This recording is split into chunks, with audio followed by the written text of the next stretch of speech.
Welcome to Adult ypww Lesson 13. I do not own the rights to this music. Today's lesson text is coming out of Romans chapter 13, verses 11 through 14. The topic for today's lesson: the final age as a basis for morality. The memory verse is coming out of Romans chapter 13, verse 11.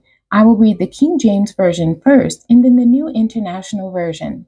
And that, knowing the time, that now it is high time to awake out of sleep, for now is our salvation nearer than when we first believed. The New International Version. And do this, understanding the present time. The hour has already come for you to wake up from your slumber, because our salvation is nearer now than when we first believed. Remember how we used to be. Remember what once served as a basis for our morality. Remember how we once determined if an action was right. For some of us, our desires dictate our behavior. We did whatever we wanted, whenever we wanted, and with whomever we wanted.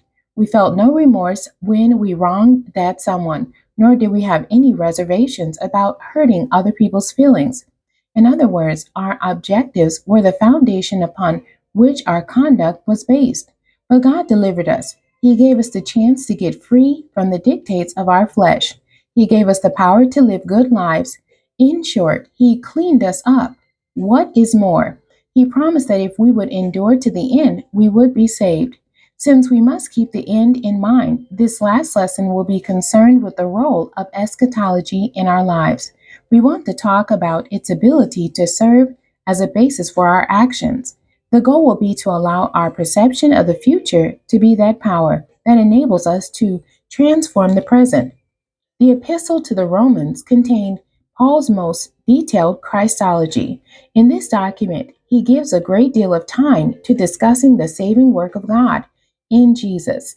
In this document, he talks about such issues as justification by faith, parentheses, found in Romans chapter 5, deliverance from sin, found in Romans chapter 6, freedom from the law, found in Romans chapter 7, and many other important issues for believers in Christ.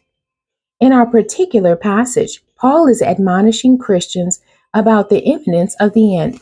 He is urging them to be ready for the appearance of the Lord. He is stressing the importance of heaven for our everyday behavior. How?